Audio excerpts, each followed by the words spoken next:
Fear the Walking Dead does the end of the world a bit differently than the main show. It starts with a man waking up alone on a church floor, Nick Clark, surrounded by trash, needles, and the lingering effects of a high that hasn't fully worn off yet. He's looking for Gloria, his girlfriend, calling her name through empty halls that feel wrong in a way he can't express yet. He suddenly hears a scream echo somewhere deeper inside. He goes deeper, finally finding Gloria. Nick, confused and terrified, calls out to her. Gloria turns around, and we see her chewing the leftovers of someone's face. Whatever she is now, it isn't the woman he once knew. Nick, doing the only thing a sane person would, runs like hell out of the church and is immediately hit by a car. As people rush to help him, the camera pulls back. Los Angeles is still alive. Traffic is moving and people are ordering their lattes like usual. Have you ever heard of the saying, "and the world kept spinning"? Yeah, this is it. The world has no idea that its end is here.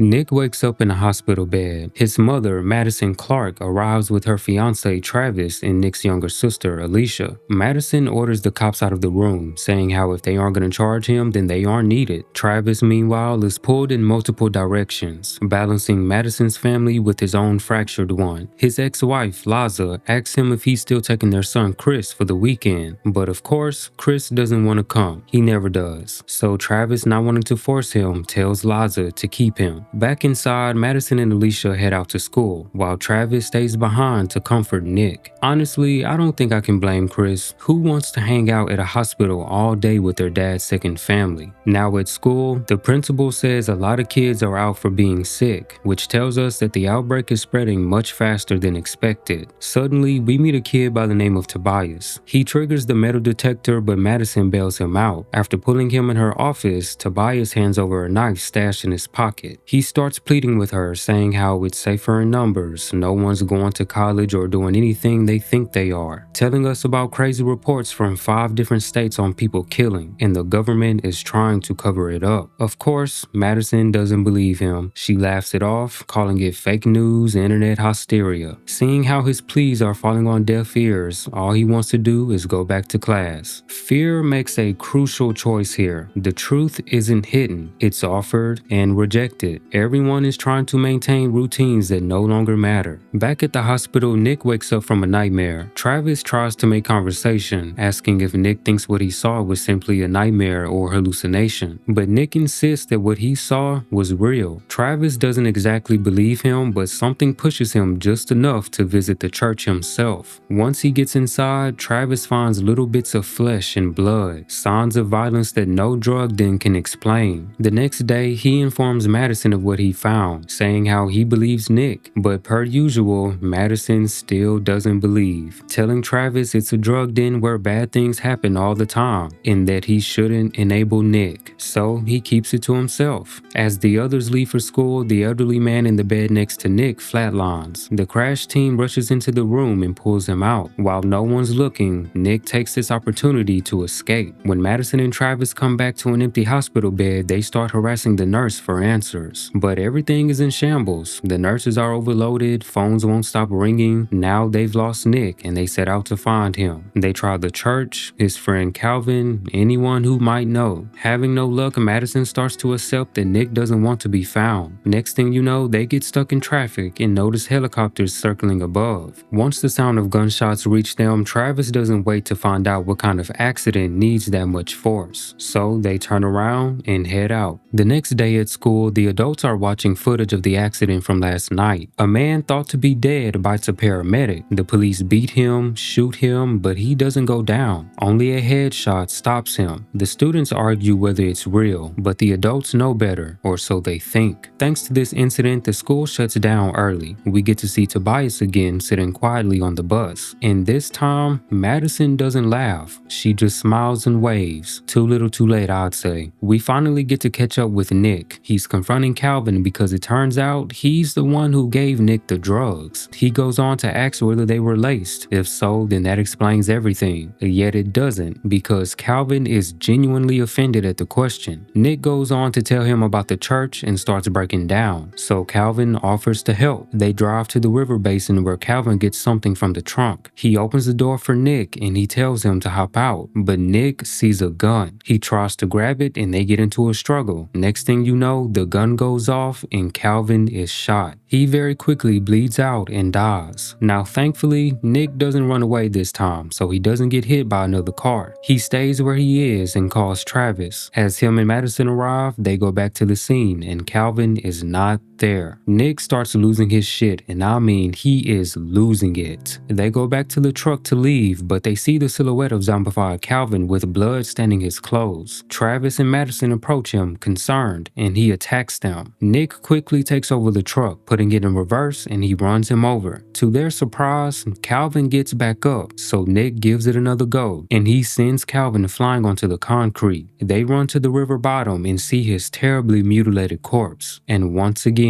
he still reaches for them. They are in utter disbelief, Madison asking what the hell is going on, but no one has any answers. What the hell is happening? I have no idea.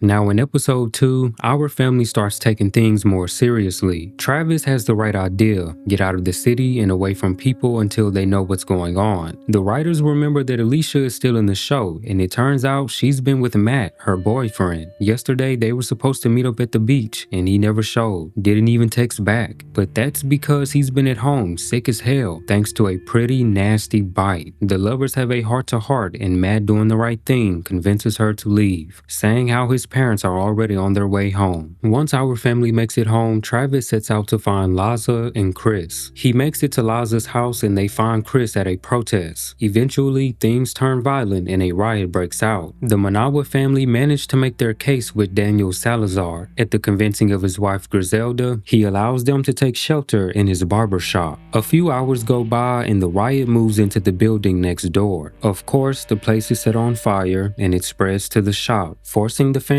to flee. During the commotion, Griselda has a scaffolding fall on her ankle. I'm not a medical professional, but that looks pretty bad. As they make it to a hospital, they witness infected patients be shot down, making them realize just how screwed they really are. With nowhere else to go, they finally reach Madison's house. But they couldn't be arriving at a worse time. Their neighbor turned walker wandered into the house. Travis still thinks that they're human, so they get into a struggle, but thankfully Daniel knows better and he kills it without hesitation. Daniel appears to understand faster than anyone else what kind of world this is becoming. He understands that there's no one coming to help them. He understands that these people aren't just sick, and he suggests Travis burn Peter's body so the sickness doesn't spread. Seems like he has his head on right. Before they set out in the morning, Madison tries to kill zombified Susan, not wanting her husband to come home to her in this state. But Travis convinces her not to, saying how it's not her place. Daniel, overseeing the interaction, calls it weakness, claiming to Ophelia that good people are the first ones to die. As they head out, Susan's husband comes home. He sees his wife and, not knowing any better, he gets too close. But just before it's too late, the military finally arrive and put her down. All of a sudden, everything feels a bit safer, but Daniel doesn't think so.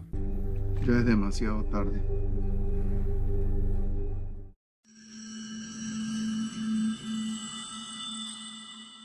It's been 9 days since the arrival of the military. Fences are up, curfews are enforced, and bodies are bagged. Travis believes in it because he's a part of it. He acts as a sort of mayor, if you will, like a bridge between the civilians and the soldiers. We see this firsthand with Commanding Officer Moyers. He wants Travis to convince Doug to submit to mandatory health screening. Doug hasn't hurt anyone. He's not violent. He's just afraid because he doesn't have the answers his family is seeking. but Travis manages to calm him down, saying how all he has to do is be there. Meanwhile, the safe zone's morale declines elsewhere. Chris witnessed a flashing signal from outside the zone. According to Moyers, they are infection-free within a 6-mile radius. The civilians are also made promises of there being search and rescue efforts in place, so that shouldn't be happening. Chris, having no hope in the military, shows what he saw to Madison and Travis. The next morning, Madison climbs onto the roof with a flashlight. She signals into the dead zone and the light signals back. Travis mentions this to Moyers and he suspiciously reiterates that they went house to house and there was no one. So this pushes Madison enough to at least sneak outside, and when she does, she sees a bunch of corpses, but some of them were never turned. It's pretty clear that what's going on here isn't containment, it's cleanup. As we are introduced to Dr. Exner doing house calls, she offers Liza a spot at the military's headquarters, helping those in need. While they converse, we find out why Daniel has such a mistrust for the government. When he was a kid, the military came into his town and took people away. The captain told them not to worry, saying they'll come back home, and they did, floating down a river. So Daniel makes Madison promise to look after Ophelia if him and Griselda don't come back. But he doesn't realize he's not allowed to go with his wife. Instead, they take Nick, and in order to make sure they're okay, Liza goes with Exner. Travis, in distraught, goes to the roof to clear his mind. He looks out towards the dead zone, the signal flashing again, but this time, gunfire engulfs the house. This is the true horror of the safe zone. Not that it fails, but that it works exactly as it's supposed to. It's not explicitly said, but it's heavily implied that the military executed whoever was there. Considering their actions up till now, it's not hard to believe. It also seems like anyone who may cause disruptions are being taken by the military. The ones who need medical attention, the ones who are losing their shit, or the ones who need substances to ease the mind. The next day, Ophelia has lost her patience. She yells at the soldiers asking where her mom was taken, only for them not to answer. Before things can get violent, a soldier named Andrew manages to calm her down. They've been having a fling here and there, so she's a bit more patient with him. He tells Ophelia he'll take her home and everything will be okay. But little does he know that he just made a fatal mistake. While Madison explores her neighbor's house, she finds Daniel and Ophelia in the basement, with Andrew tied to a chair. This is how we bring them home.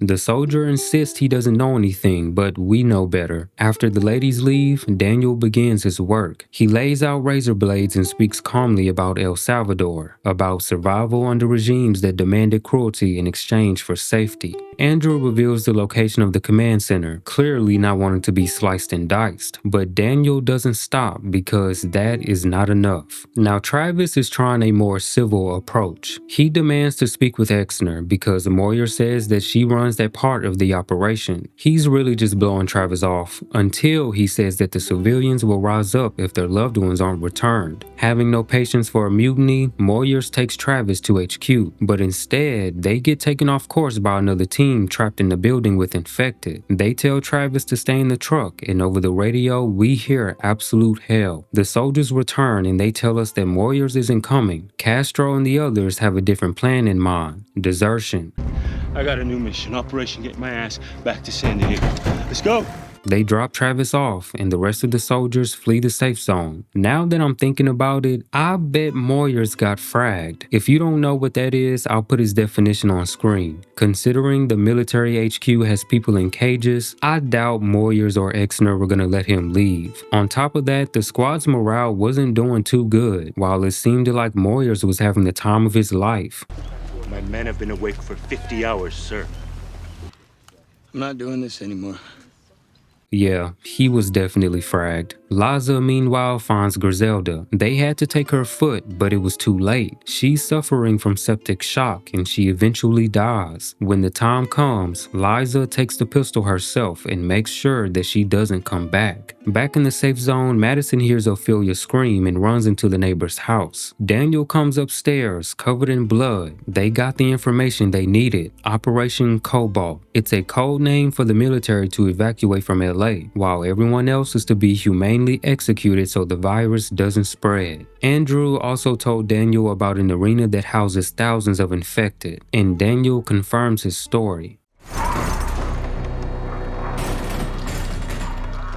The safe zone wasn't built to save people. It was built to contain them until the fire came. By the time Cobalt is revealed, the safe zone has already served its purpose. The Good Man episode opens with an overhead shot of LA. No life whatsoever. Our families are getting ready to GTFO. Daniel says that Andrew has given us all he can and wants to kill him, but Travis stops it, not out of mercy but necessity. Andrew pleads his case saying without him they'll be lost in the compound, which is true. Once they're out, we go to military headquarters and witness a cool scene if I do say so myself. Daniel approaches the fence and behind him is those left to die in the arena. Thousands of infected pour into the base. With the soldiers being overwhelmed, the group slips into the compound through another entrance. Inside the medical wing, the sound of gunfire has Exner declare treatment too dangerous to continue. She orders everyone to leave, saying she'll take care of the patients. Outside, the evacuation collapses instantly. Fences are falling and helicopters leave people behind. I like how they actually show the military being overwhelmed. We meet a man named Strand sharing a cell with Nick. Thanks to his witty nature, he manages to sneak a key off a guard, but it did cost him a pretty good pair of cufflinks. To be frank, Strand helps Nick because he needs him. He recognizes Nick as an addict, saying how they survive because they already know what desperation feels like. They come across that same soldier being eaten. Strand gets his cufflinks back, tells him keep the watch, and leaves him to turn.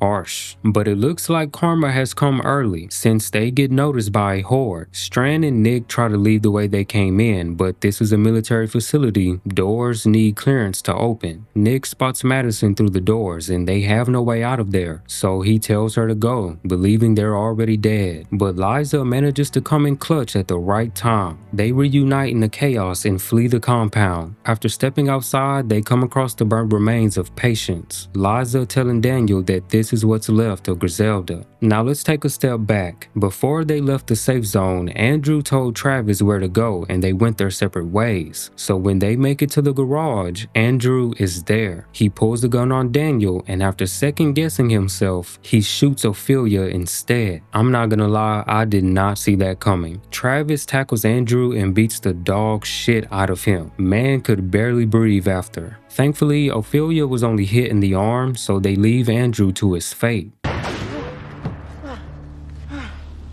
Strand offers them a new direction, a well-stocked house for the time being, but also a yacht named Abigail, a future off the mainland where they will certainly be safe. This is one of those moments where the apocalypse takes a pause. Nick tells Madison how he's been living in this world longer than anyone. They didn't know where they were going, and Nick never did, even before the fall. He says it's like everyone is just catching up to him. Liza confirms that Ophelia's wound is through and through, so as long as they take care of it, she'll be good. She hugs Chris, tells him she loves him, and walks out to the beach. Madison follows her, and Liza reveals the truth. She was bit at the compound, didn't even notice until they were clear. She wants Madison to pull the trigger because she thinks it'll break Travis. Speaking of the devil, he tries to cling on to a treatment or something hopeful, but Liza tells him there is no hope. The bites don't turn you, but the infection kills you. We all come back, no matter how we die. This is the moment Travis loses his moral center, and Chris starts looking for one somewhere else. Honestly, a great ending for a season, I'd say.